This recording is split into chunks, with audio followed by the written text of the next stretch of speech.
Good evening and welcome to the June 10th, 2025 work session. If we can all stand for the Pledge of Allegiance.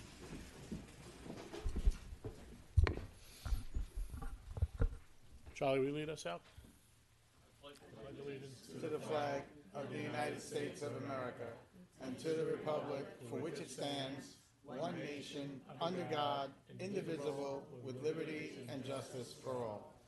And if we could have a moment of silence as we remain standing, thinking about our first responders, our military, and praying for peace from the unrest in our country.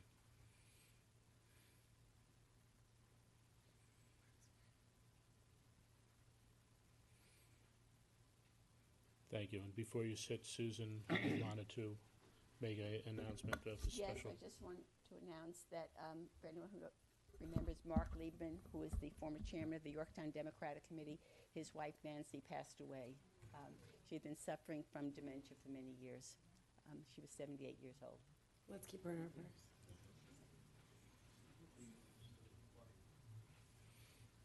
Thank you.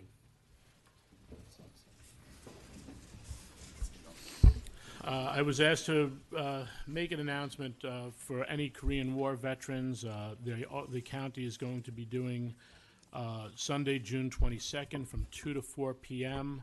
At Lasden Park, Arboretum and Veterans Memorial. There will be a Korean War veterans honor, I guess, a day at the park. Featuring live music by the West Point Brass Quintet. They're excellent. I've seen them play before. And that, once again, through Westchester County, June 22nd, 2 to 4 p.m., and we'll get this on the town website for everyone. Also, since we won't have a chance later, Luciana wanted to... Wish everybody a happy Father's Day. Thank you, Luciana. So happy Father's Day to all the dads. And all in the, all capacities. Yes, and all the moms who keep us dads in line. All right.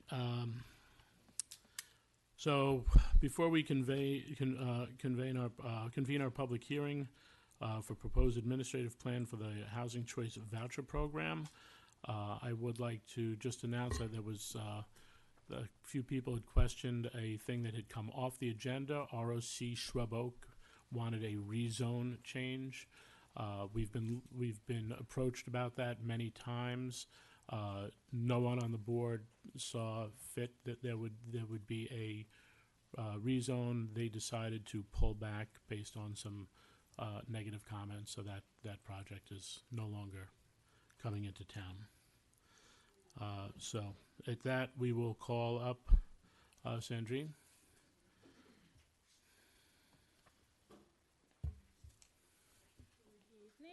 How are you? Good. How are you? Very good. Long time no see. Yeah. Diana, do you have my slides, please? 1 minute. Thank you.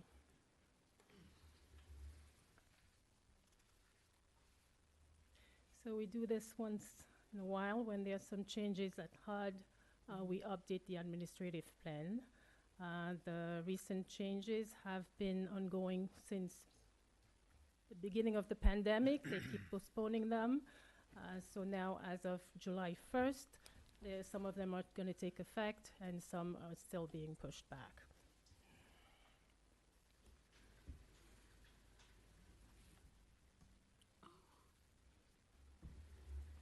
It's raining. It is pouring out there. Yeah. They did say around 7:30 we were going to get that storm. Shit. I left my windows open. Okay, so I'm just going to get started. When you get there, Go ahead. The town does have rowboats and canoes for rent to take home. It's a new revenue stream. Additional revenue, yeah. Stream being the operative. No, we can start. Okay. Yeah. All right, so I'm going to get started. So, as you know, the administrative plan is basically the rule book for Section 8. It tells us what we should be doing, or HCV, Housing Choice Voucher. So the rules are determined by HUD, and also they have to be changed whenever HUD makes some changes.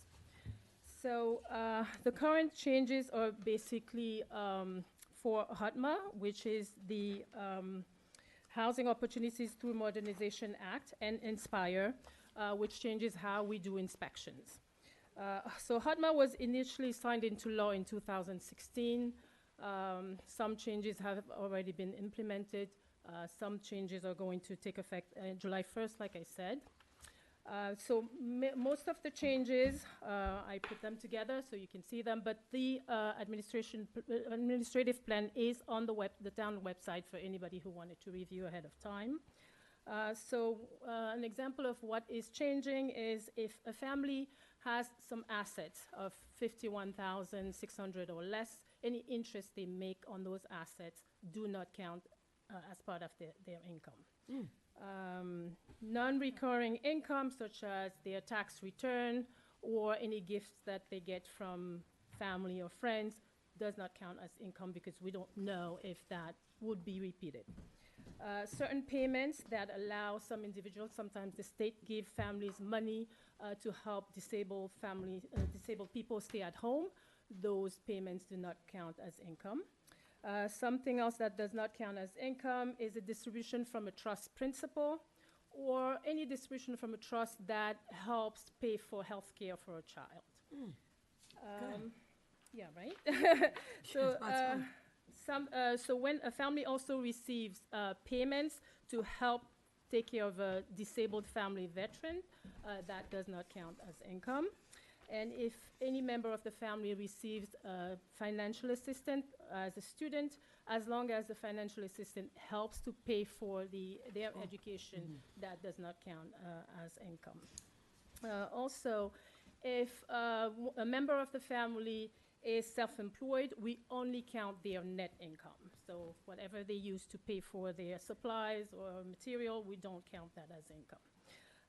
The income from independent contractor, that's very important, seasonal workers and day laborers is included as earned income. Even if it changes, there's a different source, different time of the year when they work, or if the amount varies, that does count as income. So there's also now, it's been decided that if we make an error when we determine the income of families, if the error is not more than $30 a month, that does not put us out of compliance, but as soon as we realize the error, we do have to make that correction. And if we have to pay families back, we should take care of that. Some provisions of the HOTMA are optional. So we can, for example, use calculations that have been made by another federal assistance program to determine the family's income. That's optional. We can accept award letters that have been given maybe at the beginning of the year if we're doing a recertification, let's say in October. As long as it's within the same year, we can use that award letter. And when we verify income and we have third-party information, we can use that as long as it is within 120 days. Because we have some HOTMA implementations that we don't know when they are going to take effect, the administrative plan is based in two types of chapters. We have chapter A's for everything that is going to be implemented on July 1st, and we have chapter B's for things that are going to be implemented at a later date that is not yet determined. So now regarding INSPIRE, which is for our inspections, that actually stands for National Standards for the Physical Inspection of Real Estate. The Chapter 8A has the inspection policies that we use currently, and Chapter 8B is for the inspections policies that will be used at a later date. Something that has changed regarding inspections, we focus more on health and safety of the residents, the condition of the units, and we inspect the outside and the inside of the unit as long as it's an area that is going to be used by one of our clients. We have to make sure, for example, that there is no health and safety hazards such as carbon monoxide, lead-based paint, electrical hazard, and things like that. Deficiencies are now based on either life-threatening, which must be corrected within 24 hours, or non-life-threatening. They could be severe or moderate, but they have, the owners have 30 days to correct those. So we have a list of life-threatening deficiencies such as gas or oil leak, non-working toilet. What did I do? Nothing, I'm just trying to fix this for you. Okay, thank you. This is life-threatening. I'm almost done. Andrine, this is life-threatening. Oh, boy. Yeah, please don't fall. You're doing a great job. Thank you. So when deficiencies are caused by tenants, the tenants are required to make those repairs, and if they don't, we can actually terminate them from the program. Yeah. Okay, so assisted units need to have at least one living area. The kitchen and the bathroom do not count, but in each living area, we can put up to 2 people. So if we have a studio, we can have 2 people living in a studio. Or 1 bedroom, we can put up to 4 people in a 1 bedroom. And each room needs to have at least 2 outlets, or 1 outlet and 1 permanent light. We now require sealed batteries on smoked alarms. That's a law. Okay, and also any inspection that has been performed by another housing program, as long as it meets our standards, we can actually approve that and use it, and not go out for our own inspection. Yeah, they have to be like 10-year smoke detectors with sealed batteries. Yes. Yeah. Yes, correct. Good job. Quite far. I'm actually at the one before the last. Just in time. Can you start over Hey, again? at least I Yeah, fixed it. yeah. Especially since it's raining, right? We're going to be here for a while. So also in the administrative plan, so it's the next one actually, it has been noted that now victims of human trafficking are afforded the same rights as victims of domestic violence, which is that we can give them a voucher to move if they don't feel comfortable in the area where they live anymore, or just give them an emergency transfer if we have other units that we can provide to them. And if a family decides that they don't want us to verify their financial information, we can just terminate them from the program. And we also have updated the glossary with new definitions derived from everything that is being updated. So if anybody has any comments, any questions, we know that the Section 8 program helps families that need that help to afford their housing. So I would like to hear from anybody who has a question. Well, I just want to make a comment. I'm glad to see about the giving a voucher to victims of domestic violence or human trafficking. I know that Assemblyman Slater has been working with some victims of domestic abuse on the affordable housing, and unfortunately they don't have such a mechanism. You have to go back into the lottery and then wait again if you don't feel comfortable and you need to move. So that's a great aspect here, and hopefully HUD could work with New York State and other states to try to put that law into effect where, you know, those victims are given an opportunity to get away from a extremely bad situation. Yes, I did reach out to Matt and told him that the public housing and Section 8 program did have that already, and hopefully that could be extended elsewhere. Yeah. Right. Right. Do any of the Section 8 guidelines vary from county to county, or is it New York State? That's it. It's the same rules from Albany to, Queens. Okay.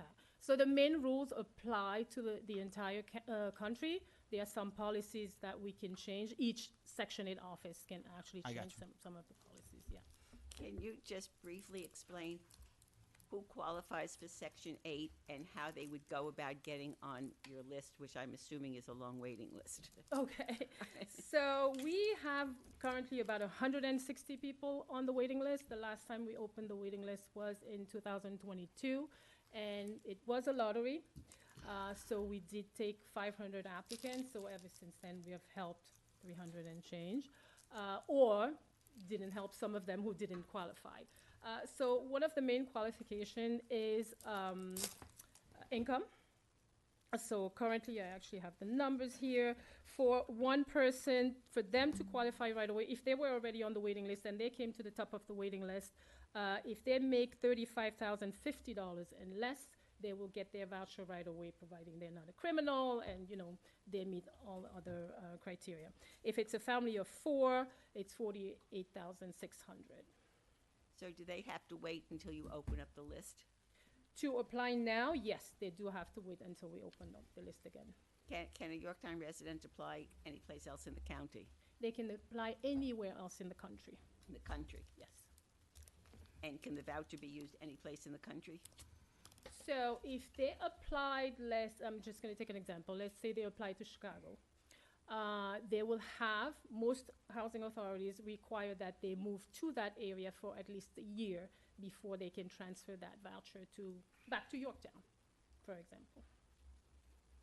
But if my mother lived in New Jersey, in Pennsylvania, Okay. and qualified by income, and got a voucher, could she use it in Yorktown? So if she received the voucher in New Jersey and she already lived in New Jersey, they might not ask her to actually live there with the voucher. She might be able to transfer it right away, depending on the policy of that program. Thank you. So if somebody wanted to transfer the voucher, you said they would have to live in the area for a year. If they Or didn't two. live there originally, yes. But does that apply to Again, if rest? they already, I'm sorry, I'm sorry, go ahead. would you like to speak? Go ahead. No, go ahead. If you can't afford to live here and you need the voucher to live here, it's kind of like, it's one of the rules I'd like to see changed, But, Well, I think what she's saying is if you've tried to live here and you've been making ends meet and doing the best you can, and it's just not meeting the needs to stay, you will have quantified that you've already lived here and then take your voucher somewhere where it's more affordable with the voucher so you can get kind of a new start. However, if you didn't live in Yorktown and you got the voucher and won the lottery in Yorktown, you'd be required to use it here in Yorktown. And then would I then, after 1 year, come to the office, the HUD office, and get it so I can move to New Jersey or somewhere else? Yes, but I guess my understanding is that you would like people who want to live in Yorktown To wanna get stay. the voucher Yeah, of and course. to want to stay, right? So if they moved out because they couldn't afford it, let's just say, and they went to New Jersey, and they get the voucher here, it's the hope that they're going to stay Come here. back and fuel the community and stay Yeah. within the community. Right. Well, since this is a public hearing, why don't we open the floor to the public and go through there, Okay. okay? Yeah. So we'll open the floor for comment from the public, if anyone would like to speak on this. You would come up to that's okay, come up to the microphone, introduce yourself, and then you could ask your question to the board, and then we'll get that answer for you. Hi, my name is Carmela Pavese. I'm a business owner, homeowner here in Yorktown. So my question is for the Section 8. I know that Putnam County pays for the security. Carmela, you have to. I know that Putnam County pays for the security Uh-huh. for Section 8 residents. Does Yorktown do that? Does Westchester County do that? That was my question. Okay, what business do you own? I have a few, Okay. contracting and different things. great. Well, we'll let Sandrine come up and she'll answer Yeah, the with the question for you. security. Thank you. Was there Thank any you. more? Hi, Carmela. We'll Do you one can more answer one at a time. yeah. Okay, so in the past, Section 8 did not used to pay for security deposits because we did not have that income. During the pandemic, it became very difficult for people to afford their own security deposits, so HUD allowed for that to be done. But only big agencies or bigger agencies who actually have a little more money are able to pay for the security deposit, and it will come from the admin plan. So it's agency Or the specific. admin money, sorry. So it's agency specific. Yes, yes. So I believe New York City pays for it. I think also CBR, they're located in White Plains. They do pay for security deposits, but not us. Okay. That's a good question. And any other comments? Okay. Motion to close the public hearing? I'll make that motion. Second. All in favor? Aye. All right. All right, and we would Thank like you, to, we would Sandrine. like, well, then we're not done. We'd like to vote on accepting the administrative plan I have a motion. Motion from Susan, second from Sergio. All in favor? Aye. Very good. Sandra, you do a great job. Thanks, you. Andrew. Keep up the good work. All right, now we have a presentation from Finance, ADP. Janelle, I thought I saw you up. There you are, hiding in the back.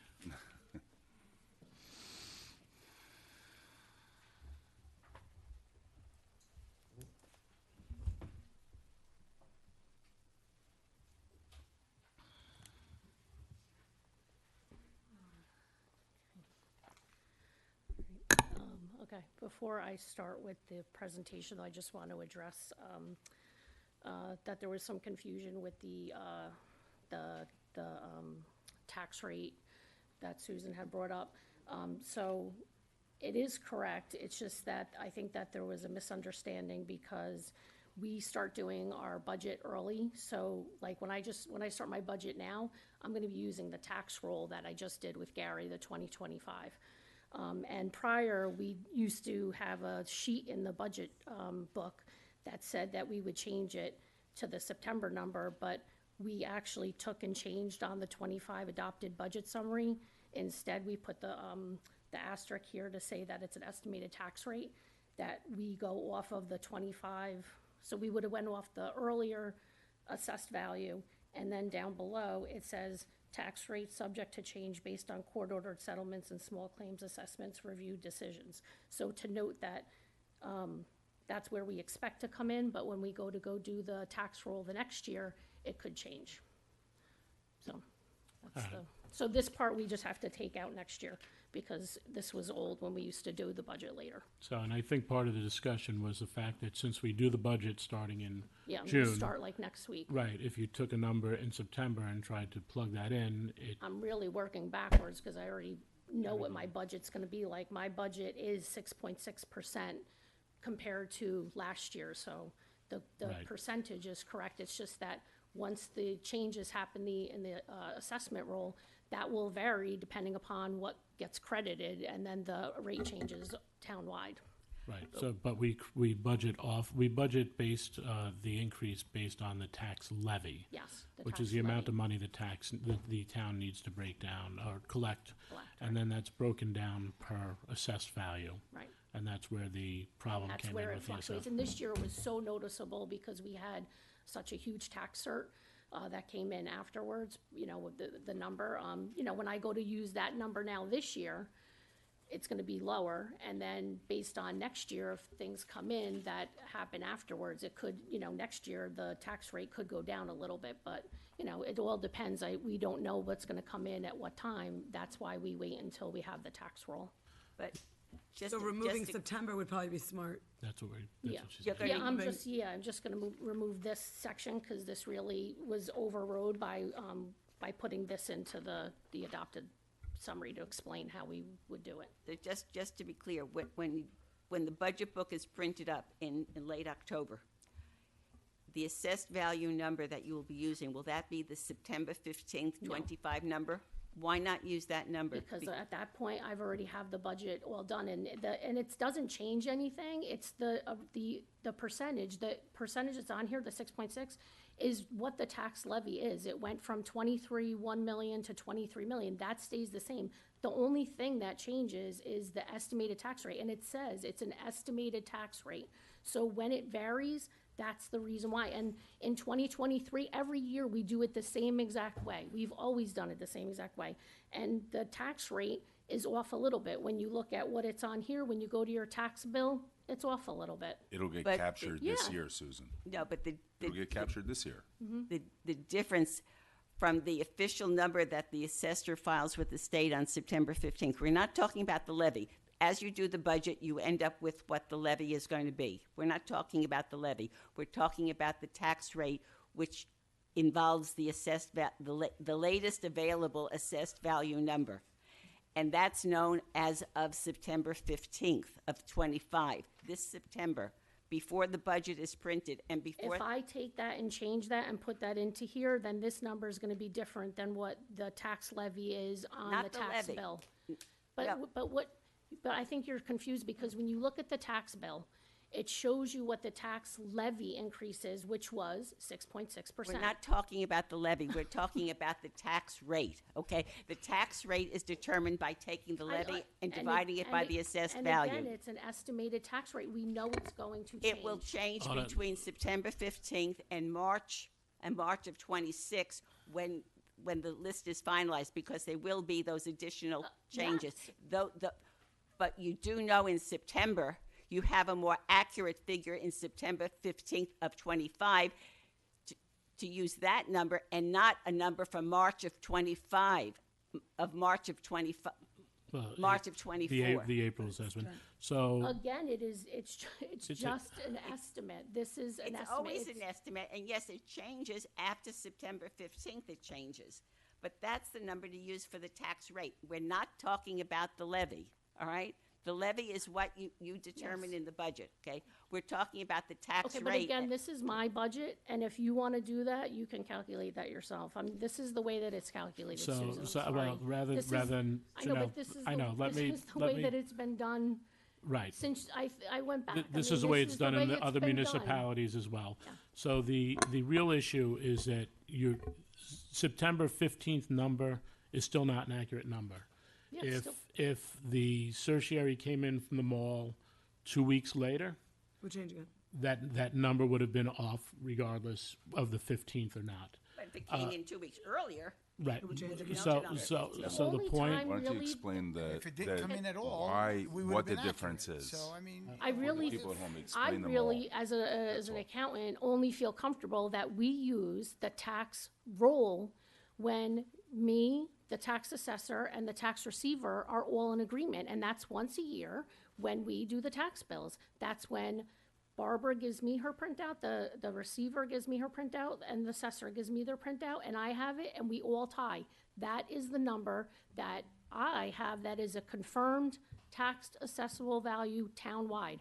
When the tax assessor in September has a number, I don't have anything to verify that. can I ask you a question? The difference between the tax rate, the 6.6 and I think it's 7.4. Yeah, it was 7 point something. What It was $1, so it came, I did Ed's. was a dollar? Explain it to me. Oh, so the change in the tax bill, so it went from 176 to 178 per 1,000 units. So say I looked at the supervisor's tax bill, so the difference was $11 A year. a year. So that's what we're And talking that about. was because of an anomaly, because of the mall. Besides that, it's 10 cents, 20 cents, one way or another. one way or another. And as So, a, so what we're talking about, I'm sorry. So what we're talking about let's do it this way. So we don't tell everybody what Ed pays in taxes. You are paying, you are Well, paying anyone taxes. can look, everyone can look it up, it's online. On a house that's paying, I know, I'm just teasing. Okay, so a house that was Oh, assessed. All right, on a house that's paying $10,000 a year in taxes, the difference between 6.6 and 7.4 on a $10,000 a year tax bill Yep. is what? It came out, so then, the one that I looked at was 11,250, so it was about $13. So I'd Okay. say a So we're 10,000 there one was anyway. probably about $10, $11 difference. Okay. And that's what we're talking about. And that was, and then, like I said, this is a once, in It's a- 30 it's a- years, that's because $11 a we, year. because we, went down 800 and All right. something $1,000 in our tax assessment. Well, I understand, and thank you for your explanation. And, I just, I mean, I'm glad we spoke about this, but I think I've spent enough time on this. I understand it, and the difference is really nominal. Right, And I'd like to move on. I don't know about you guys. okay, I'm good with going to the ADP. okay. Susan, is that good? Yeah, I'll look at the number when I get the October budget. And we'll talk about it then. Okay. Okay, so on to happier things. Okay, so, Thought I was pretty payroll. happy. Everybody loves payroll, everyone loves getting paid. Okay, so payroll software, okay. So our payroll history, so back in 2002, the town chose KVS Information Systems for its financial computer software at a cost of $180,000. Included in that was the payroll module, which we still use today, and it's called KVS Standard. KVS was a leading software solution for New York State municipal governments, and actually a lot of us still use it because we're trying to find another alternative. KVS was bought by Springbrook in 2012. And since then, Springbrook has not put any resources into updating KVS. KVS is very outdated. It's like one of those systems, it's not even Windows-based. It's, the F. DOS-based. Yeah, So Springbrook is basically focused on all KVS municipal clients to upgrade to their platform. And they call it upgrade, but it's really, if you do it, it's basically a whole other system. They aren't even similar, and the things that we like in KVS, won't even like bring them into Springbrook. So it's been a nightmare. Is the data portable? It is. Okay. But it's still I like gotcha. you're doing a whole brand new implementation. Like we thought upgrading to them would actually save us money, but when you compare it to other systems, it's basically like you're just buying brand new software anyway. Well, the only thing you're doing is migrating data. Yes, You're not which, really anyone upgrading the could do, system. yeah. Not a system that old. Right, yeah. There's no direct path. Yeah. So our payroll path, since I've been here, and I came in 2017, and prior to that, like I said, since 2012, they've been looking at different systems to use. And since I've been here, we've looked at Springbrook, Logix, Edmunds, OpenGov, Paycom, Oracle, and ADP. Some of them are accounting systems that have payroll applications in it, and then Paycom and ADP are just third-party payroll systems. So KVS Standard, the one that we use right now, basically it's only a matter of time before our payroll software will become obsolete. And I really feel that one day we're going to walk in and it's just going to be shut down and we're going to be not being able to pay anybody. So my mantra right now is, be proactive, not reactive. So we need to really buckle down and make a change. Your budget will be really good that year. So right now, our process, our payroll process is extremely manual.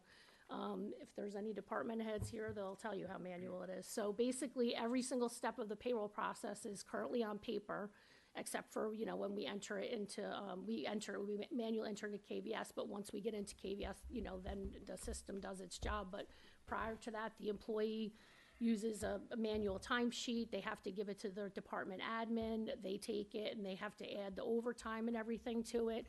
Then they have to give it to the department head by paper. The department head signs it. They give it back to the admin because the admin keeps a copy for themselves, and then they send it to the finance department. Are you serious? Yeah, this is huge. Yeah. So then the finance department gets it, the finance payroll clerk enters it, she checks it, she enters it into the system, she gives it to me because I have to then check it to make sure it follows all the bargaining agreements. Then they print out the reports, and then the payroll clerk and the deputy comptroller will double check to make sure the timesheets match the payroll input. Then the payroll clerk will run her process, run the checks. So then we print out all the direct deposits. So we have, the stack of direct deposit checks. We manually fold them, manually stuff them into a envelope. And then the department admins will either come here or some will give with the mail clerk to bring. And then it gets back to the employee. So that's basically payroll process in a nutshell. Very, very manual. In such a digital world. Yes, we need to get with the times. Jeez. Do you have an elevator that goes down to a cave too? I know, right? It's terrible, right? Steps. Yeah. Or a vault. Well, like something. Well, this is One government, person at a right? time? Well, government, we I work, remember those timesheets. we work when behind I the was times. supervisor. I remember them. Okay, so the 2024 payroll stats. Okay, so basically approximately 57% of the budget is salaries, taxes, benefits, and retirement. Our people and our services is the town. The number of employees that we processed in payroll in 2024 was 537, 256 full-time people. The hours worked were 443 hours, 465, and that's manually, like I said, keying in those hours into payroll, and not just, 40 hours and then do your deductions. We have over 69 pay codes, so whether or not it's regular, sick time, vacation time, bereavement time, holidays, health screening, whatever it is, workers' comp, the deduction codes. There's 40 deduction codes that we put in. That's, the medical, the retirement, FSA, deferred comp, and then all those things that come out, we have to reconcile, and then we have to pay those vendors for any deductions that we have come out also. And besides us entering, you figure the 443 hours into the system is the employees and the admins are doing the same thing on their side to give it to us. Comp time is not tracked in the system, so that manually, we have to keep spreadsheets. That was 5,719 hours that we manually keep track of in Excel. And then the number of employees, so it's not just the finance department that's doing payroll. We have, basically, you figure in every department, the department head, and then there's probably an admin or one other person in the department that helps with the payroll. So about 38 employees townwide, or 15% of our staff spends time on payroll.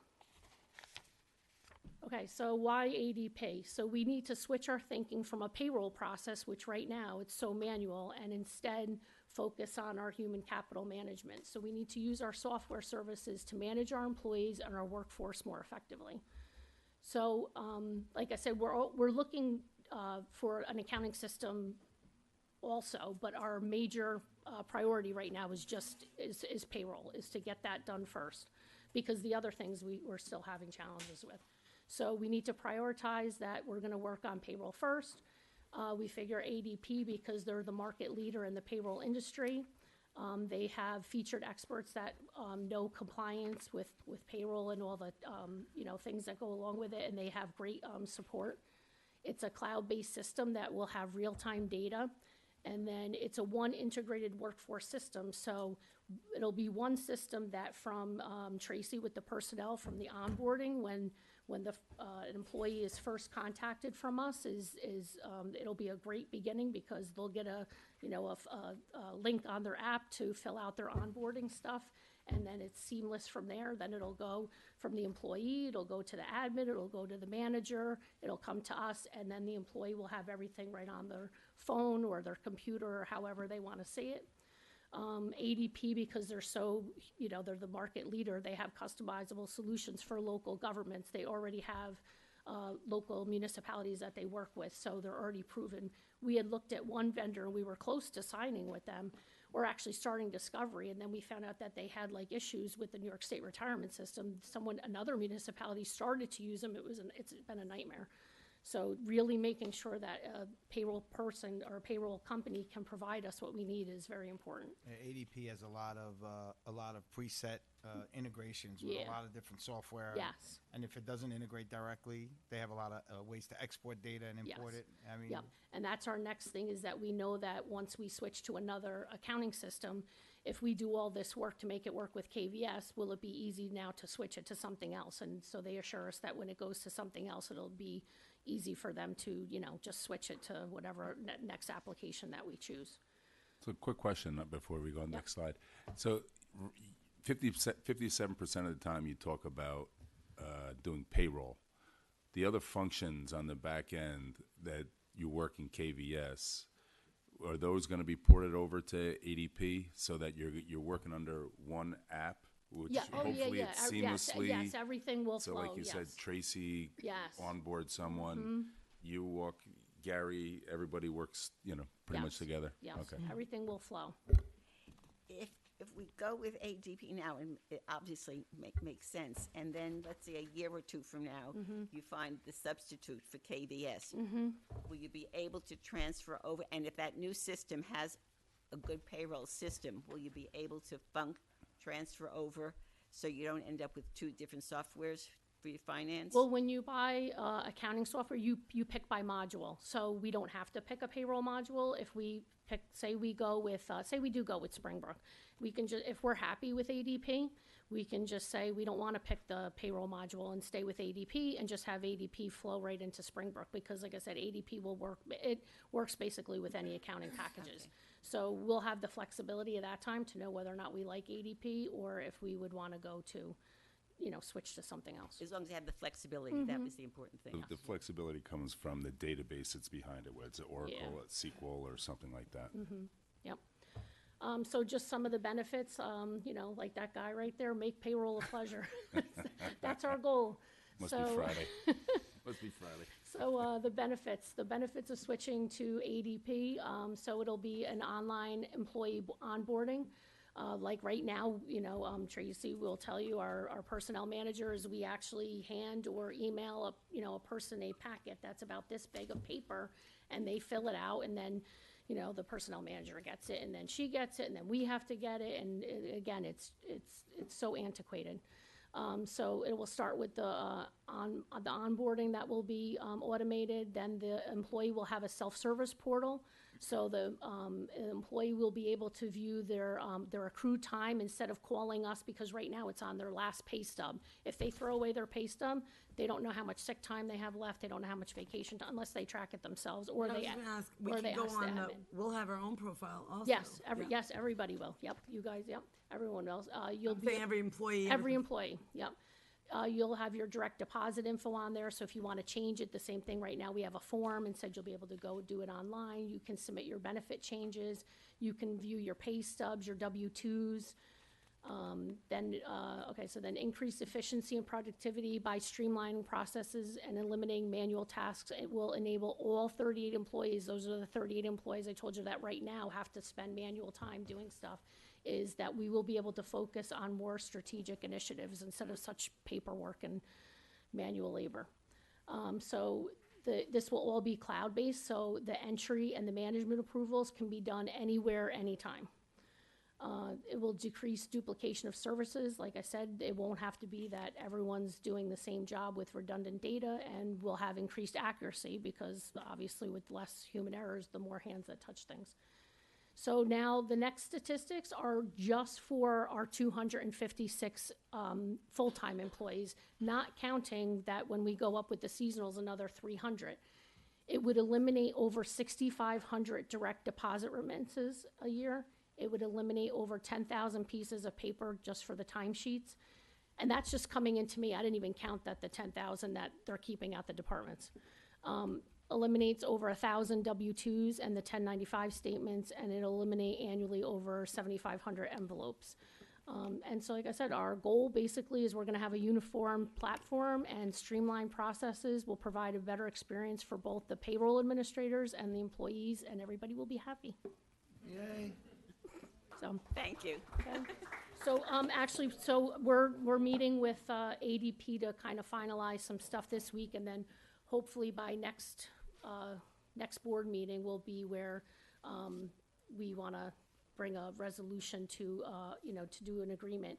And they don't charge anything, so we're figuring about a 6 month, if we're aggressive, probably about a 6-month implementation. So we want to try to get it all done starting, the next 6 months, so we can get it started for January 1st. They don't charge anything until it actually is implemented. So right now, it won't cost us anything to get started, and we'll be able to know the pricing, which they're gonna give us this week, to finalize everything, and then we can build it into the budget for next year. I mean, it's definitely gonna be an investment, but it's also gonna save us time, and then people will be able to do other things that will definitely be more productive for the Yeah. town, so, Which is Did a great. great job, Janelle. thank you. And Janelle, while you're here, we'll just, this is one of the not-so-sexy things that we talk about. It's payroll, it's a new system, but a lot of work goes into this, a lot of thought process, a lot of planning. And this is something from a town point of view. While Janelle was talking, I was just jotting some of the things down. I know your department was in on quite a few of these. Some of these started actually all the way back when Susan was supervisor. But just in the last couple of years, some of the things we've done, we've made advances with a GIS system, which is the county GPS for tracking things. Digitalization, thanks to the clerk's office on that. They've done a great job of getting that, but all of our departments are digitalizing as well. Building department has gone through a ton of things. The online payment system through the computer, where you can pay bills online, still not as user-friendly as I'd like to see it, but it's there. The 20-year project of getting new phones and modernizing the building for or all of our buildings, and now you could actually reach every building in town with one phone number instead of having to know, I got to call water, I got to call this one, I got to call that one. the security system upgrades as well. And I guess that we can include some of the Wi-Fi stuff we've put at the parks to be able to turn on and off lights with a telephone if the game is called off and the lights are on, so we don't waste electricity. The water meter project that started with Susan died, and we've now finally gotten that revamped and done. The new website that we're working on with Sandy. Going to New York class for our banking, another upgrade, and saving the town money and making us better interest. Body cams for our PD, great addition there. We also upgraded all the police communications during that time. And we also went with the new workers' compensation, which is great. And I think also we should probably mention we now have also virtual reality training for our police officers in our emergency operations center, which is just an amazing, amazing tool. I got to try that as well, and it's a lot. Did I miss anything in there that we were? No, it's a lot though, and this has been 13 years in the making, so. We did do highway communications too. Oh, yeah, the highway got all the new radios. Yeah. But again, just to reiterate, the They got finance was involved in radios. every one of those projects that Ed just mentioned, every one of them. Oh, they Did paid the a bills, great that's job. for sure.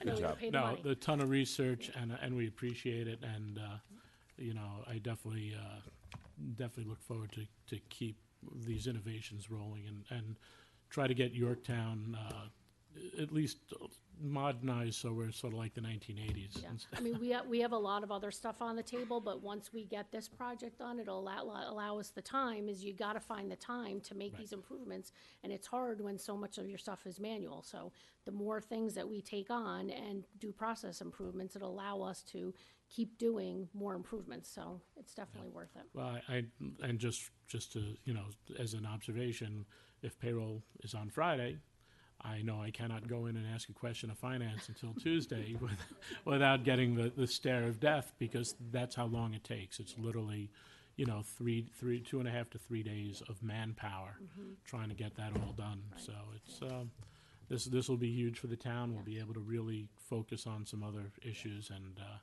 we thank you for that. Right, thank you. Thank you. All right.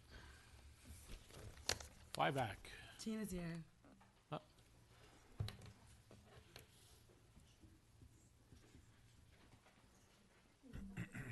How are you, Tina? Tina Harvack, Yorktown Ambulance.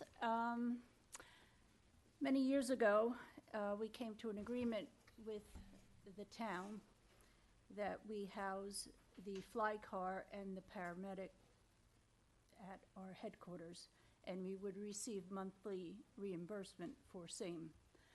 And unbeknownst to me, I don't know where I was, but I had signed a letter with, rest in peace, Tom Diana, and it was an agreement for the monthly reimbursement of $1,225, and that letter expired December 2024. So we have not received any reimbursement, which I would submit for, and I didn't understand why. So I finally called and found out that the letter expired. So I need to reinstate that agreement. So was this an agreement that kept on? Do you know what the start date of it? I don't recall it, sir. Adam, wasn't it an annual agreement, and it was, at one point, it was like 900 or something, and then it went up to I believe 12? it was $975. Yeah. initially. We increased it significantly, I think, the last. Yeah, we increased it to $1,225. $14,700 payable in monthly Installment, of right. $1,225. Correct, but is there anything in the agreement saying that it would automatically renew? No, you No. have to renew it each. So Adam, can you Three-year look permit. into this for me for next week's meeting, so we could? Yeah, what do you want to do? You want to give the note to 2025, or? I say You you, give me 10,000 a month, I whatever. say, No, I mean, I say, what are we talking I mean, now they're housing two, Hold on. No, please. no. now they're housing 2 medics and 2 flight cars, But and they're still asking for the same amount of money. Yeah. I'm just saying, it's to The offset the expense. $1,225 is adequate Welcome. if I could just get caught Right. up on that, I'd be happy. Yeah, so definitely I would, catch I you would up. carry it over. I think it went quite a while without a bump.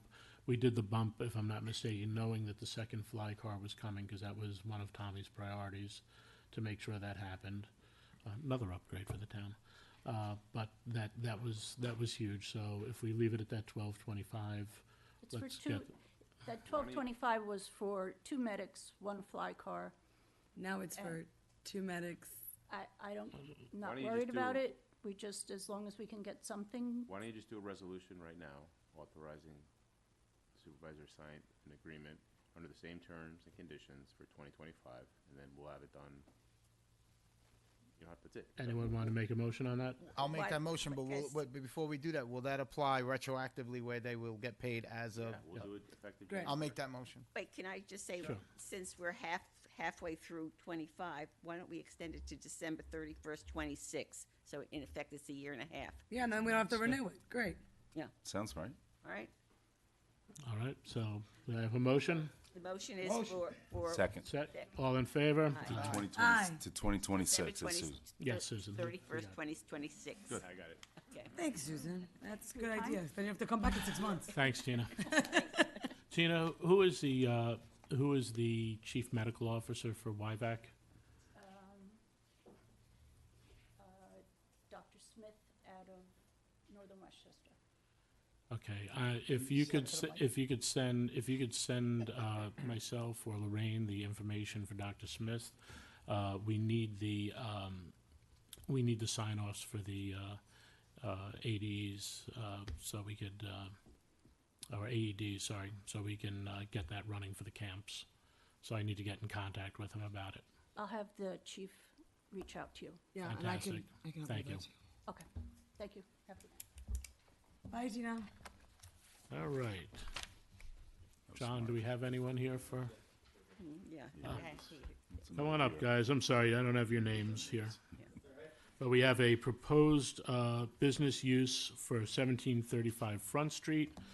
For those of you that do not know the building, that is where, by the address, that is where Elevate is, which is sort of a club, a party space. It's a party.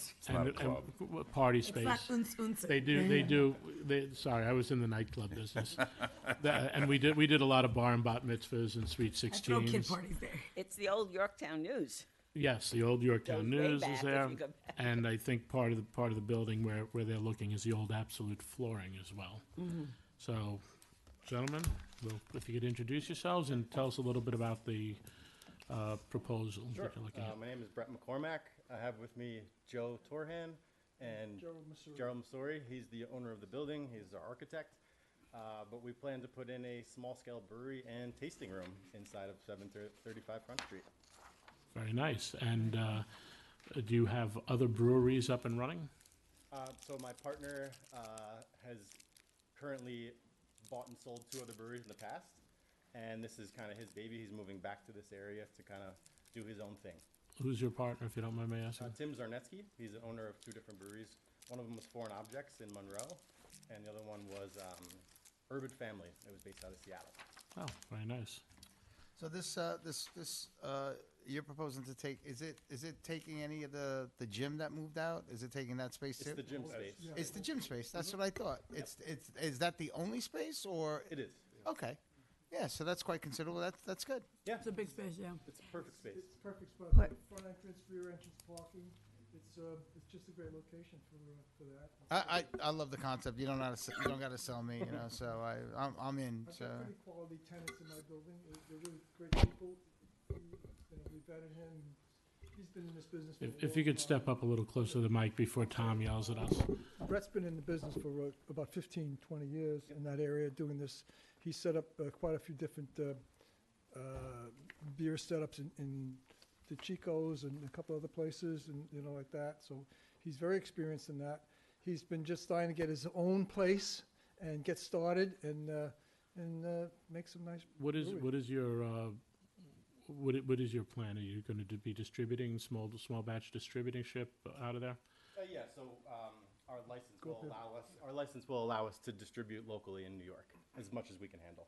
Okay, and proposed target market, just out of curiosity? Are you Target looking for market? DeChicos? Are you looking for, Just Hudson Valley is my main focus. I did sales in Westchester solely for about 10 years, and that's kind of like my wheelhouse for sales. But the beer, the way we approach beer is very small batch, very high-end ingredients, and very controlled in very small amounts, just so we can control the output and the quality. So we'll be mostly doing sales in-house to support the town and the tasting room, and a small amount of sales locally to bars, restaurants, and stores. I've tasted it, and it's really good. all right. I just have a question. Does the current zoning for that building allow this kind of use? I think that we would probably need a textural change, John.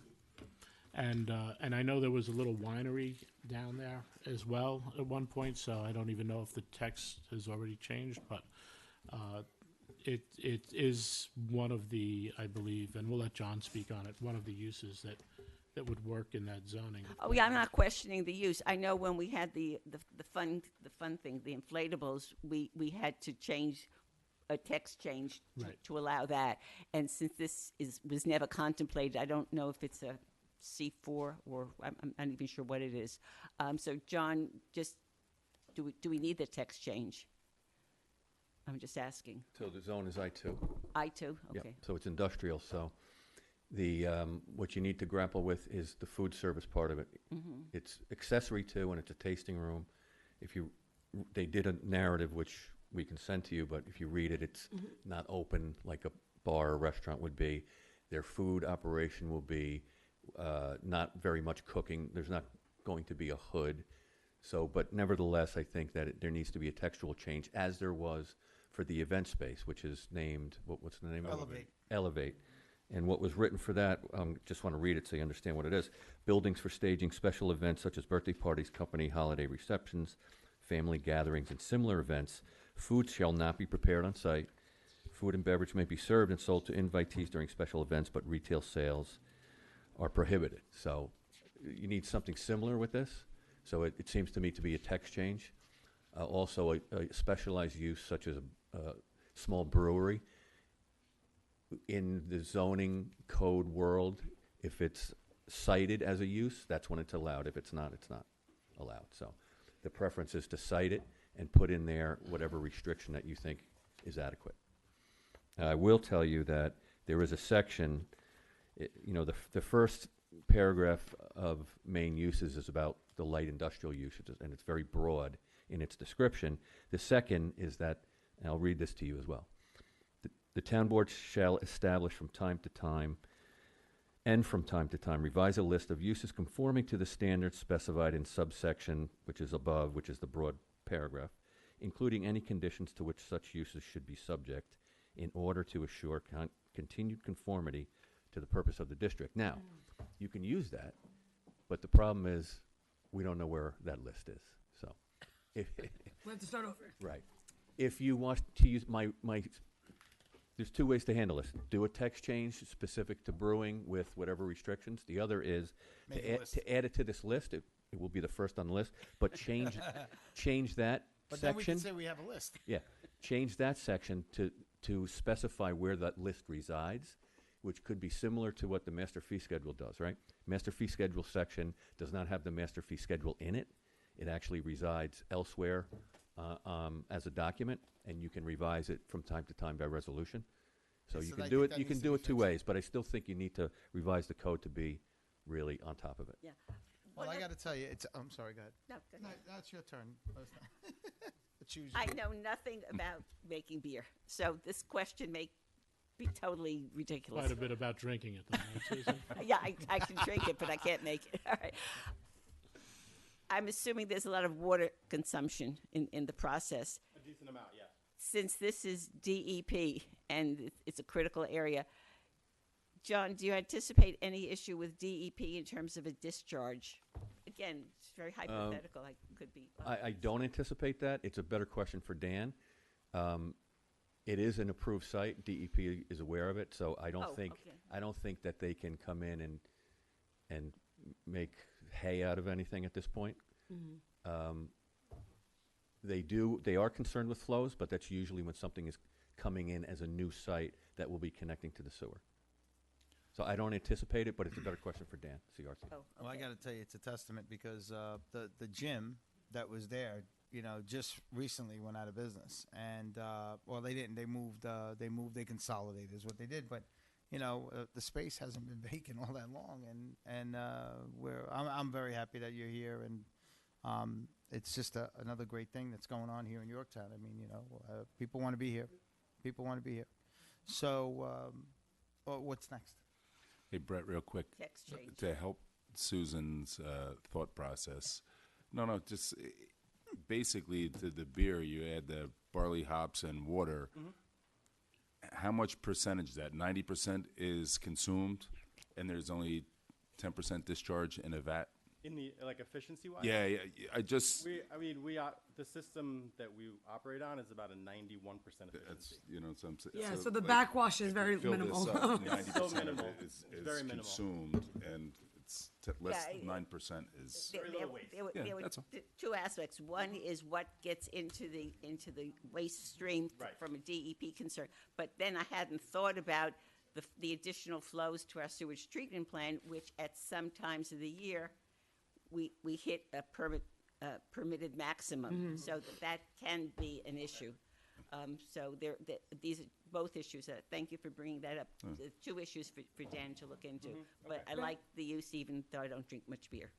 You're more than welcome. So we need to figure out. I'm sorry. Just one more quick one is the other tenants that are there. Have you talked to them? Are they opposed? Just parking wise, I'm thinking out loud. There's plenty of parking back there. Yeah, I just, Plenty of parking. Each tenant has parking behind there. yeah. The only one that really uses a lot is Elevate. Yeah. When they have a party. And they're off hours. So it's off hours. Yeah, I guess so. So sometimes they will take up the entire parking lot, but other than that, he's not gonna have much problem. Yeah. Okay. The pump place doesn't have any, the new fellow over absolutely for him, unless he doesn't need. You need to step closer to the mic. The man in the back is yelling at you. Yeah, sorry. Okay. You missed a ton of street parking that's there I as got you. well. So the parking is really not a problem. I just thought, thinking of your other tenants, that's all. Yeah, I don't. You answered it. I You don't were good. foresee. I don't Yep. foresee an issue though. Yeah. What The about biggest one is hours the Vet of- Lounge when he has a party, and now is his prime season. But Yeah, because end of the year. That's a good question. Just as we have discussed, more questions come to mind. Hours of operation, because you will have the tasting, which will bring customers, and across the street, when you go up to, was it? Summit, there are houses there. So this is something, John, to consider as we're doing the text change, whether there should be any restrictions on hours, like not Yeah. 3 a.m. in the morning, Sure, something no, like that. we don't plan to operate as a full-scale liquor bar at all. Like, I would assume our hours are gonna be Thursday through Sunday, Thursday and Friday from 4 to 9, Saturdays and Sundays from 12 to 8, 12 to 9. We don't want that type of crowd. We want to be small, intimate, And one of the things, More of an that- experience. a community gathering space. It's all about the experience. Yeah. one of the things I find conducive for the neighborhood, because my mother-in-law actually lived right there facing that building on Summit Street, just across the road, but because of the way the building is set up with the rear entrances and all, you really don't get that interference there. Like when Right. when Elevate's doing something, you really don't know it unless you see their neon lights when you're driving into town. Exactly. Yeah, and they got music and all of that Yeah, going so on. so it is very it's well situated for that, and probably not as loud as UPS, which gives you more noise. Right. So no, that's some great things there. Fantastic. By the way, the I best could walk addition, there, which is really nice. the best addition to your property is Pools Plus More, because now I don't have to drive across town to get shock this time of year. You- see his did- operation? Have you does- gone inside his operation? Yeah, I shop there often, He's unfortunately. John, packed. He is full. I know. I'm sorry. Let me just so we can move things along. John, John Taggart. So the text change is really resolution. We don't not a public hearing on that, correct? No, I think you do. So local law. No. proposed Oh, local law. local Okay. public hearing. So all right. So then we will because I know we could do the fee schedule via Yes. resolution, Yeah. Well, that's why I brought up this The list. list. So, the non-existent list. right. So, if you want to utilize the list, you could do that now. But I think that the best thing to do is once you write this use on the list, that we make a real list, change this section of the code to identify where the list is, how it's administered. And that it resides next to, for instance, the master fee schedule. And when there's someone comes in like this in the Oh, no, future, right. you can change that list and add that in. All right. But So- as long as it's a findable list and, is maintained. So let's work with Adam on You that. want to go that route? Well, yeah, that's I fine. think we need to fix the location of the list now, and, Yeah. Yeah. and get that straightened out. And I think you prefer what, the text change? Yeah, I think a text change is fine, but you're saying go with a public hearing on the law anyway.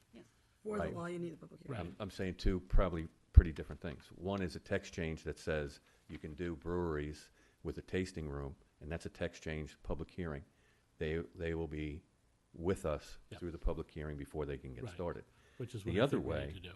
the other way is to, next meeting or so, take a vote to add this to the list.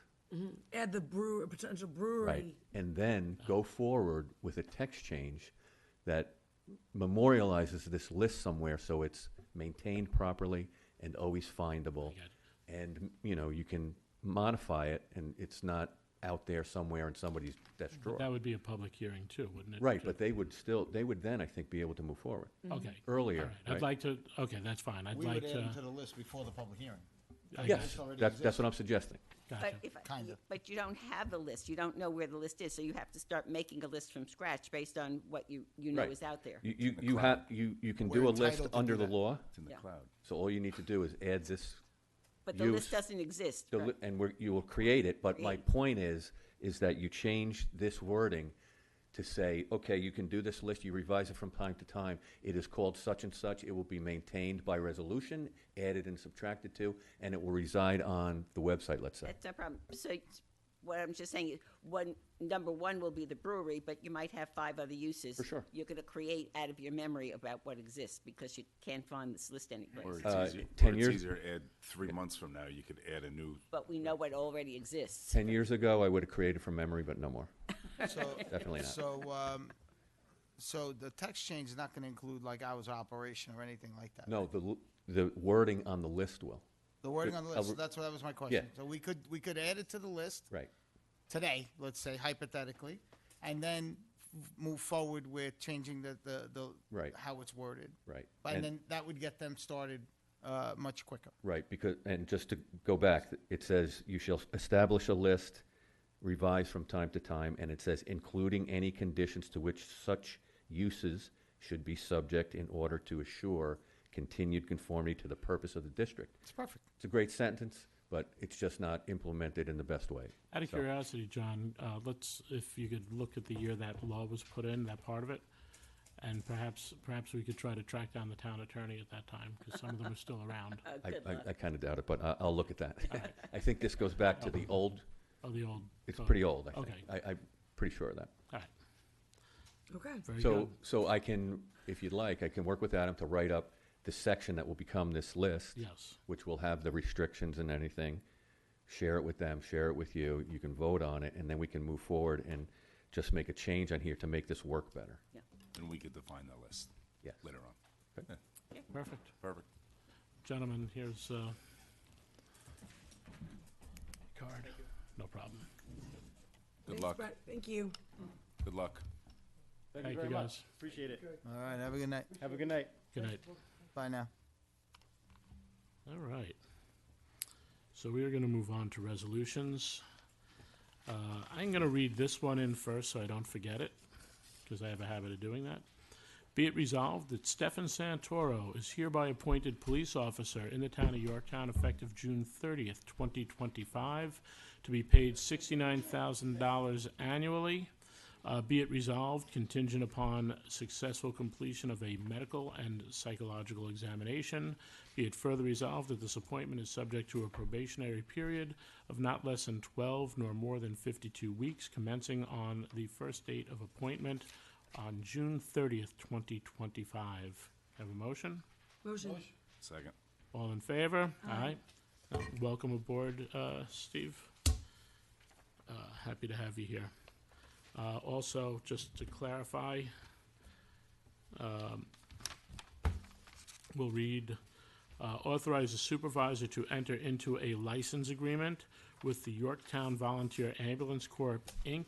for the storage of fly cars. Resolved, the supervisor is authorized to enter into a license agreement with the Yorktown Volunteer Ambulance Corps, Inc.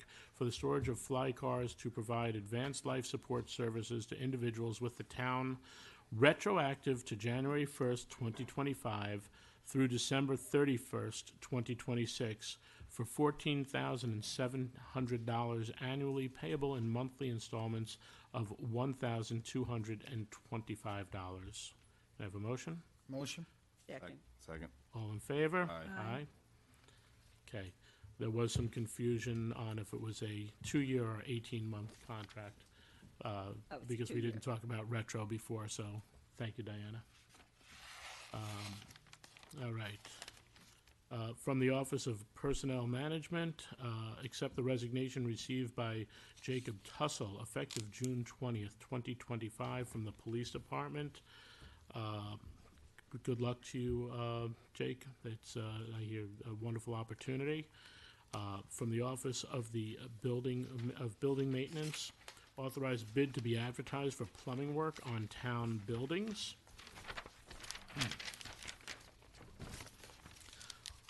Authorize rebid to be advertised for select cast stone and brick repairs at the Albert A. Cavallini Community and Cultural Center. I have some questions on that one.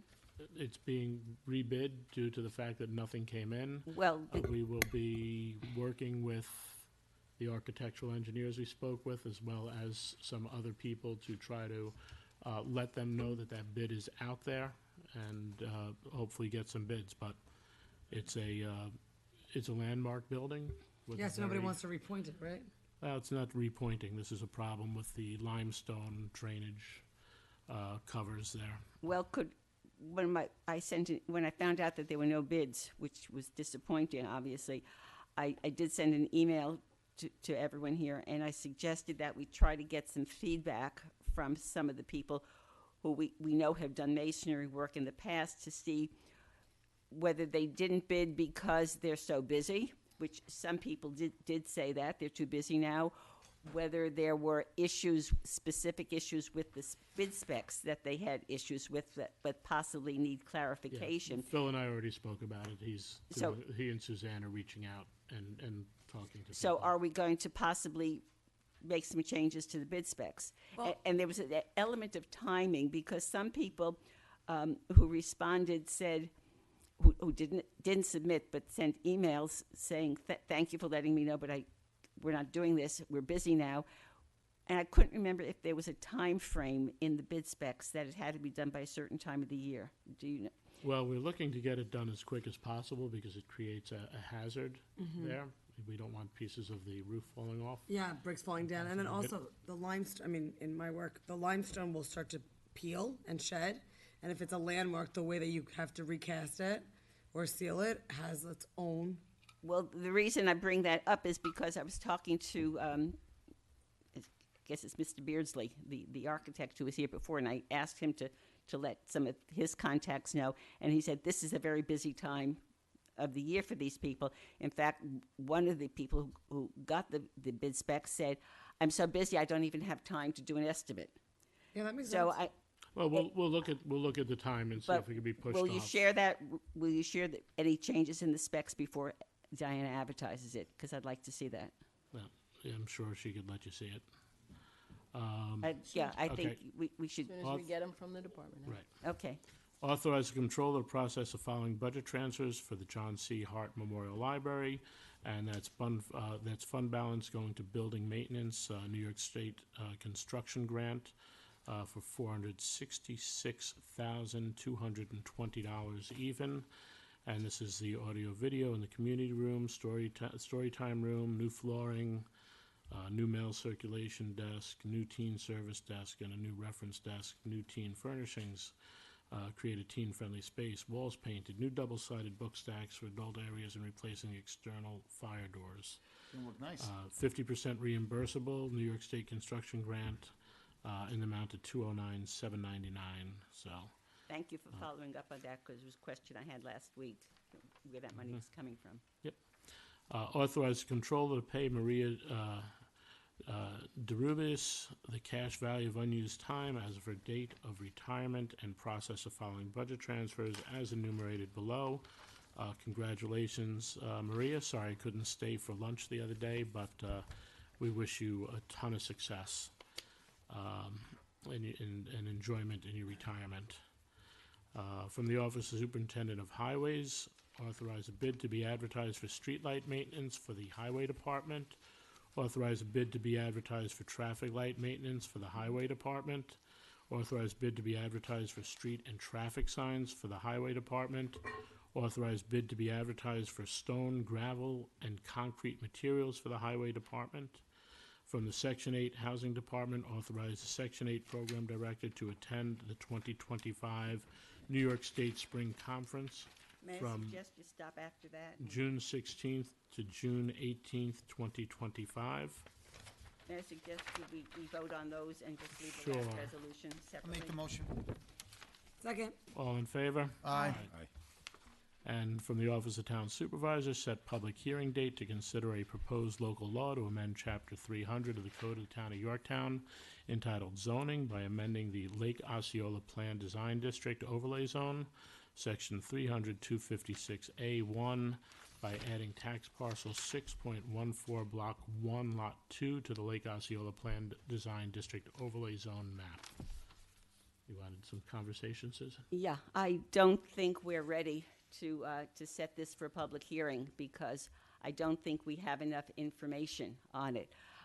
Let me just say that I just picked this up when I came here at 6:30 today. I already had- Susan, just talk to the mic and the rest of the board, please. I'm sorry, I have The board? the Thank board. you. Okay, we just picked this up at 6:30 today. In addition to this, we have 3 other volumes, double the thickness, okay? That one, I was prepared to say before I saw this, that didn't have any information. It was 3 humongous volumes, but it was mostly maps with virtually no text. If you think about the Toll Brothers EAF that we had, that we considered a rezoning on, and the size and the detail, the substance in that we were able to present at a public hearing, and that not only we as a board could consider, but the public could read it. It was online. They could ask questions, intelligent, substantive questions about. We don't have that for something that's more than double the number of units, 242 units plus commercial space. And all it is a series of maps that you pull out, and it's 11 by 17 maps. And the notes are so small you can't even read them. I have to go out and buy a magnifying glass. I realized I didn't have one. So it is a meaningless document. I have no idea what's in this, but certainly the public has to see all of this in a meaningful way so they know what questions to ask. And based on the information that we do have, there's lots and lots of missing information that I think the public needs to know about. Everything from the traffic, the sewers, the wetlands. There's just so much more information. This is simply not ready for a public hearing. John, can you come up to the microphone? Because I know we've been doing some extensive work on this. John's been, giving feedback to Rich Williams, who's the engineer on this. Adam, I know you've been involved too, so if you have anything after John that you want to... Oh, I'm sorry, can I just add, one other thing I forgot to say. On May 31st, I sent the board a memo saying that with this Osceola, this Navajo thing pending, that it behooves us to look at the way the FAR, the floor area ratio, the density is calculated. And I brought it up last week, and you said, well, we're going to have professional staff look at it. I find that... What I said was I would like to have a conversation with my professional staff, because they're the ones who work with the floor area ratios, and I'll let John address from some of our conversation, but he's very confident in the way that it's looked at, but we'll give it to John, and he could reply. That's it. dealing with the floor area ratio, which is the way density or number of units is calculated for an overlay district, to me, we have to have that discussion first. If there are going to be any changes both to the overlay law, but it involves changes to the zoning law. It's one thing to ask the advice and the recommendations of professional staff, but it also is a policy decision from this board, and I think this board has to have a discussion about it first before we start even considering having a public hearing to put something else in the overlay district. So there were two issues, two reasons why I don't think we're ready for a public hearing. There would still be time if the board wants to take up the FAR after having the conversation with the professionals. So, John, why would you address both the content and where we are with that, as well as the floor area ratio? Okay. With the floor area ratio, there are numbers in this book, in the new book, and I think in the old book as well, the 3 volumes that you make reference to, which is now obsolete. Oh. Yes. Totally obsolete? This is the new book. Sorry I read that, because saved all that time. Yes. I hope you got some good sleep from it. So there is information in there on the FAR, and it's very low. If you recall, the property is quite large, so very different from what we've seen before. So the FAR numbers are coming out quite low. Except more than 1/3 of it is now, wetlands. Now I know you're going to get to the wetlands, yes. And that's an issue that I brought up. So there is another zone that isn't required to calculate or subtract out wetlands and other environmental constraints. So there's precedent for it in how we do business around here. One of the RSP zones, in fact. The other multifamily zone, as you know, you subtract out the wetlands, but in the overlay zone, that was changed in order to be able to have this idea of what the overlay zone is in pursuit of, which is to give developers some incentive to have density to do some of the things that the town wishes to do in and around its hamlet districts. So that's why the requirement in this particular zone did not require you to subtract out those environmental constraints. The historical aspect of that, or the historical reason for subtracting it out, I'm making some assumptions here, is most likely if you understand what the clustering and flexibility and the flexibility sections do, which is not give you any additional density over what you can get with a conventional subdivision, if you recall that. With a conventional subdivision, you are not going to be able to avail yourself of the wetland area and the buffer area to a certain extent, not completely. You can go in and do some filling and buffers, which is more common, and also some filling of wetlands if it's necessary. But generally speaking, if there's wetlands, it will be subtracted out from a conventional subdivision naturally from our existing laws. The clustering or flexibility picked up on that, and also the R3 picked up on that to make areas that are not overly dense, as since back in that time, our self-image was to be a single family only, for the most part, residential community.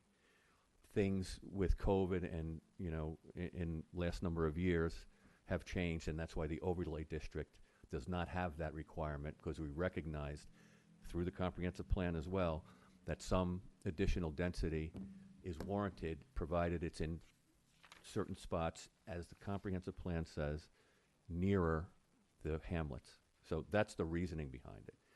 So this one here, which I think you're making reference to, if you use the 55%, which, by the way, as FARs go, is really not extravagant or generous, they are right at about the 55%. They calculated before through their,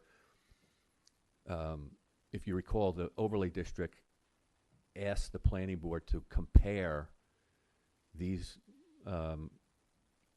overlay projects to what we have seen in town before. So in other words, make a comparison to the R3, and just for evaluation purposes. So some of the stuff that you see in there at the .48 and other numbers does similar stuff like that. But when it comes out, when you do it just straight as it is defined in the code under FAR, not FAR usable, which I think is what you've made reference to, it comes out to the 55%, and it's compliant.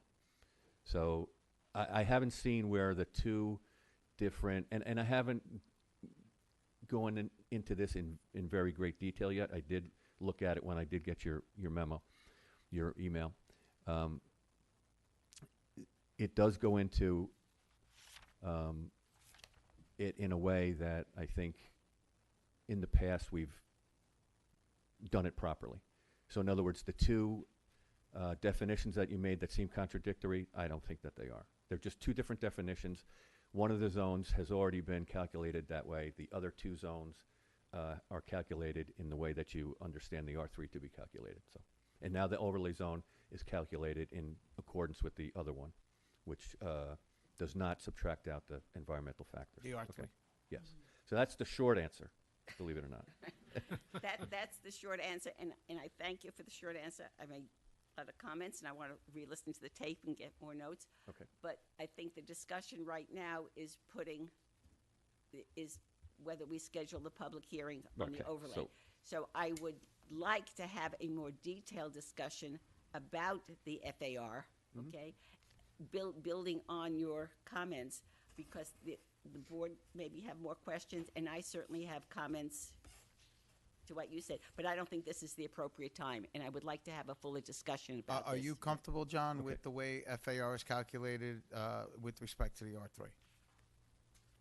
The R3 subtracts out the environmental. No, not the Okay, R3. the overlay, yes. Yeah, the Yes, of course. According to the overlay, with respect to what are the other two zones that don't subtract it out? There's another zone, and I think it's the RSP2, I believe. I think that's what I meant. RSP2 has, Then it's the RSP3. It's Yeah. one of them. I does think not. I think you had mentioned the RSP3, so that's why I mentioned that with respect to the RSP3. Either way, with the way that the overlay calculates it, respective to, let me correct myself here, to the other two zones that don't subtract out the wetlands. Other one zone.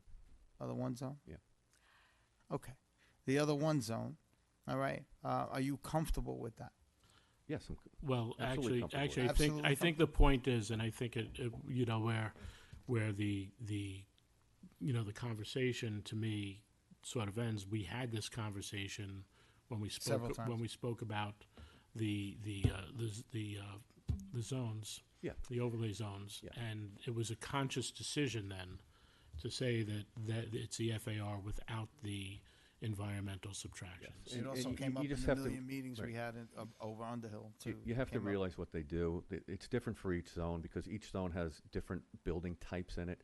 The R3 multifamily, for instance, the maximum density that you get is 12 units per acre after you've subtracted out those environmental constraints.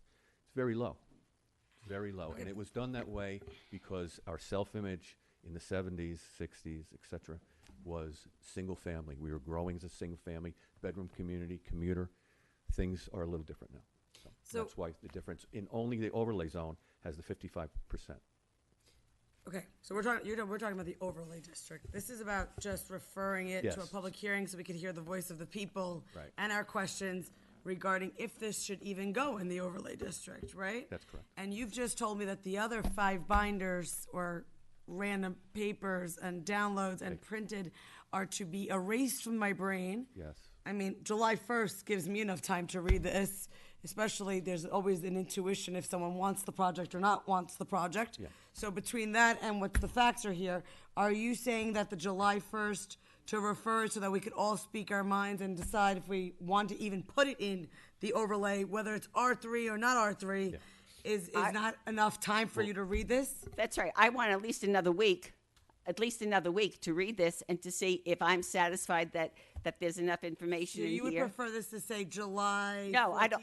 I don't want to set a public hearing yet because I want to be able to come But back. wouldn't it be better to make a decision if we're going to do this or not do this if we have a public hearing? No, because the we more don't- we push it down, the less we're going to have a conversation, and then we're having the same conversations over and over again. I'm not against it. I'm just asking. John, Yeah, I go. just wanna The point is, finish. if we schedule a public hearing now for whether it's July 1st, July 14th, or whatever, okay, we're assuming we have enough information. We give Diana the authority to advertise a public hearing. What if I come back next week having read this and I say, this isn't sufficient information? I hear you, Susan. Hear me for a second, okay? And I mean this with all due respect and I mean this for all of you board members. We've now heard about this project. We've also heard the community about this project. We've also read paperwork regarding this project. At this point, there's a place that we all live, whether we want to see this in the overlay district or not. There's a place in us that also sees, is this enough or do we want this? I think the public would like to know where we are with this, and I think keep pushing it doesn't sit well with me, because I feel like we're just leaving everyone on hold, and I also feel like we're not being very transparent on what else we're looking for. Because I could tell you right now, if it wasn't for John and for Dan and for a lot of these department heads, there's a lot of questions I didn't even know to ask, even when I ask a ton of questions. So I don't know if I'll ever have enough information. So I'm just curious, based on the fact that John just told me and us that we don't, let's erase everything that we did see regarding these topics. Let's take our intuition and our wisdom and what we feel the community needs and deserves and sit down and read this one binder. Do you think that we can't come up with having a public hearing, which is a conversation with our community on July 1st, to see if this should or should not, or what we want to do with it? I'm just curious. I know that the community has been waiting for a long time. I've been waiting for a long time for this, and we were waiting for the applicant to provide more information, and we were waiting for the traffic study to provide more information. So the delay has been on the applicants. Correct, but if this is not enough, Susan, then you get to say no. No, but Can we let John finish his what he wanted to say? Okay. Do you remember still? I'm going to try to remember. It's getting more difficult. What are the uses So on? Let John we're answer. through the FAR, right? Okay, so fine. Yeah, we're through that. So in terms of this document, so the documents that we had before, you have to realize what you have to produce because it is your document. Okay, the EAF is your document. I saw it. Yes, so I had to Google it has all to those have words. particular content, and it has to not have extraneous content that doesn't support the project or doesn't add anything. That has to go. We had trouble, some fits and starts in getting the right information into this document. It now has that. Okay? I think it has the right information. It's concise. You will be able to understand it when you read it, whereas I don't think you really could earlier. And it wasn't a document that I think was doing you the needed support that you needed to make a decision. Okay. Now it's there. I'm not telling you that it's absolutely complete. There's discussions that that should take place, and that's the normal course of things. I do think that there probably are some refinements and maybe some additions that will happen continuously. So I'm satisfied, given what we've gone through for the last year, to now take the next step. All right. And again, I want to iterate. I'm not telling you that it's perfect.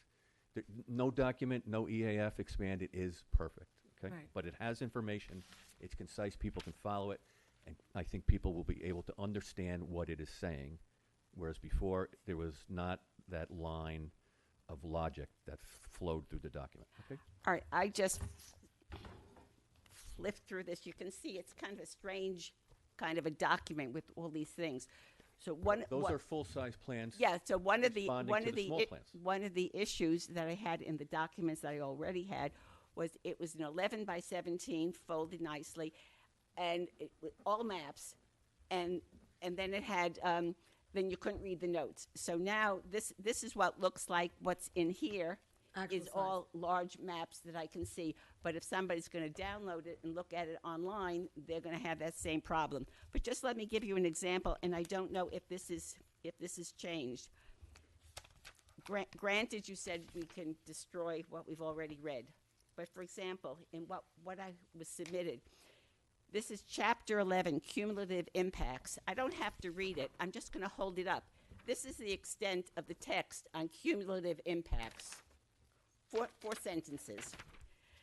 This was, Susan, you're showing documents that are from an old thing, and that's exactly why they were sent but back. I don't see But that's- this. It looks like it is all maps, and the only text are a traffic data. Well, they actually There have is- context There is a here. narrative in the front. Page 11 is cumulative impacts. So, and it has each topic in the entire body of the narrative, rather than splitting up each topic like the old document did. Well, I would like to look at it before I think that the public I would like the public to know that this is a substantive document that they can read and then frame their questions on. I'm sure the public knows if they have, want it or people not, have though. opinions. They have opinions already, granted, but they might have questions based on So facts. Susan, that they will can have the ask. same 3 weeks that we will have, which I think is adequate time to go through this document. We can create a meetup It'll if be you want. online. No, that it's adequate. Okay, it'll be online. There's 3 weeks' time, and they could come in for a public hearing. And if there are things to go, the public hearing gets put further out, and we do what we need to do. That's how the process works. But if it comes to something where they can't even prove their point into the overlay district, I don't need them spending more and more money on a wasted thing. It's the same thing with ROC Shrub Oak. You know, why spend your money? I told them. I was very honest when I was out on the site. I do not see the density for that area. I did not see the traffic pattern for that area working, and I was very honest.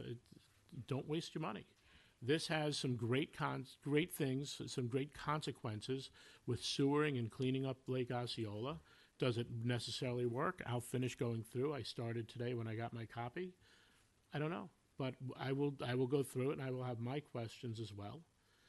But I think it's appropriate to let the public speak on it and let the public see it, and we need to move forward. It's not fair to the applicants, and it's not fair to the people of the town to just keep things churning around. This project's been there almost 20 years, in Not one way this or another. project, In no. one way or No, another. not this project. Okay, in Not one this way project. or another, it's been there almost No, 20 years. Sports Susan. Dome was there back in 2010. Yeah, and it's not fair to anyone. You know, people criticize that things are happening and the town isn't planning. We've been planning these things. Some of these projects have been around 30 years that are coming through. How long has Catherine Street been around? Because that one was they had the models done. The independent living? No, not independent living. They had this whole townhouse proposal. That's why they have the sales trailers that are there That was, I with think, scale models. That was, I think, when I was supervisor or shortly after. Well, So there's, that's not that old. no, that started with Field Home in either 1999 or 2000. Oh, okay. Okay, so 25 years, almost 30. If you recall, the independent living component of their plan failed. Failed. And then another Oh, developer good, bought it from them. Yeah. So some of these projects keep coming around, and then what ends up happening is we put off, and then all of a sudden you end up with, you know, Hill Farm Solar, and that's not what I want to happen with these properties. So let's let the public hear it. Let's see. I don't want people just saying, "Let me try to go to solar fields," because it makes more sense, and then fighting and going through the courts or going through zoning and trying to get there. Let's get some projects that actually support the town. I'm all for having the public hearing. I'm Okay. all for having it and to make a decision, okay? I just would want to see, that's what I will be doing the next few days, is looking at this. I have Do a you want to feeling see it's if there's a later date? No, I think 3 weeks is appropriate. I read the advertisement for this. Does anyone want to make a motion? Motion. Second? Second. All in favor? Aye. Aye. Opposed?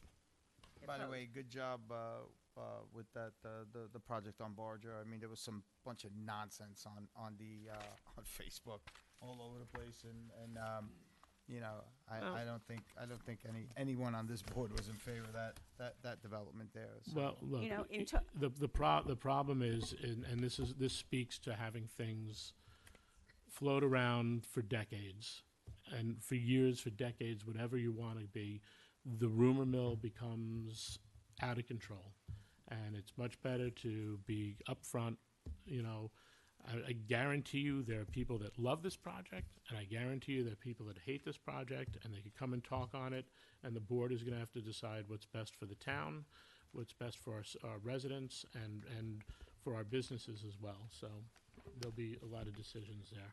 But, Sister, since you mentioned the Shrub Oak project, one of my concerns was that in reading through the applicant's submission, it said, we've proceeded with this plan based on conversations with the town. Quote, conversations with the town. What does that mean? Well, that's what I'd like to. Alluding to now? What are you trying to allude well, to now? he's had. Stop. No, he's had conversations with the town. So I've been what? on. So he's had conversations with the town. That means the developer asked you a question. And the planning board went to the extent that it actually created the draft language for the Shrub Oak overlay district based on conversations with the town. I've been on the board only a short time, since August, okay? But I never heard that the town was proceeding, that anyone in the town was proceeding with a discussion of the Shrub Oak overlay district. It came as a surprise to me. And something like this, which is a fundamental zoning issue, land use issue for the town, before the planning department was told to draft language, I think there should have been a discussion on the town board whether we wanted to go and talk about this, because the developer was having all those meetings going back to 2024. Susan, they were There talking no about. no open discussions at the town board level Susan, as to what was being discussed. Excuse me, Susan. As a supervisor, they called my office. They asked me to come out to a site with their professionals and say, "What do you think?" I said, "I think it sucks." Sorry. So why did the planning department spend time drafting the language then? Because they have the right to talk to the planning department and try to do what they want. John, did you really draft much language on this, or were they given? The applicant's lawyers drafted language for us to review, and that's as far as it went. Right. Because the only way to do the project is in the overlay. Again, you get into the R3 situation with the FAR and so forth. We're talking But about so what that gets project taken out, would, what goes in. would only be possible with the overlay, and the overlay would be good for the town because it could manage, for instance, ingress, egress. There would be things that they would have to do that you would write into the overlay district, so you're not being oppositional with an applicant over things that they don't legally have to do. Would be more. So all you did is you reviewed it. That's it. That's the time and effort. I discussed with them the only potential process for them to reach any Which is what you're supposed to be You didn't doing. have any secret meetings. No, I didn't have any secret By the way, meetings. But Was it let in me- the basement or something? Let me sorry. round it out too. When you talk about 30 years of projects, one of the principles of this property, I've been talking to since I've been here, and there has been over and over again Trying to fit it development in. scenarios that have come in on the property from commercial apartments. Over the years, I saw one that went back that preceded my time here. So that particular owner, I think, has been a principal of this property for close to, if not more than 40 years. So that's one of the projects that's been around a long So, time. John- It's a So I problem talked to site. that fellow periodically. You've had a lot of year- chats. Adam, you wanted to? I was just gonna sort of tie the bow. I never reviewed it, so it's not like this thing was. It was never alive. And it was ready to go. And It just said he had discussions with the town. This I whole would secret meeting thing is a What? song and dance that's getting It really never- old. it never I'm got out still of- waiting for the answer when I had the secret meeting about water. You still haven't answered that to me. Oh. Come on, stop with the secret meetings, all right? Everybody's trying to do the right thing up here on the board, and, And Try- part of try my to work with part it, of though. my job is meeting with people, as you know, because you sat in that seat. It said in the applicant's submission, it said it met with you and you reviewed it in 2024. It said that and specifically mentioned you. But then he says he met with the town. Now, this is the first time I hear that. He did not meet with me, and I was part of the town. That it's the applicant's attorney who drafted the overlay legislation. and the planning board can't have to run to the town board or to any council member or anybody on the board every time they have a conversation not- or they share a It's word. not I that. mean, It's just come on. it's a job of planning to answer exactly any right. questions All right. regarding Right. planning. So, And so- also, I just want to, add to it that, for instance, with the overlay, most, if not all of the writing was from us and our own lawyers. But from the beginning. Right. Now, this was a discussion point that was in its first baby steps, and they wanted to know what the process would be, and the overlay process would need to enact a new law.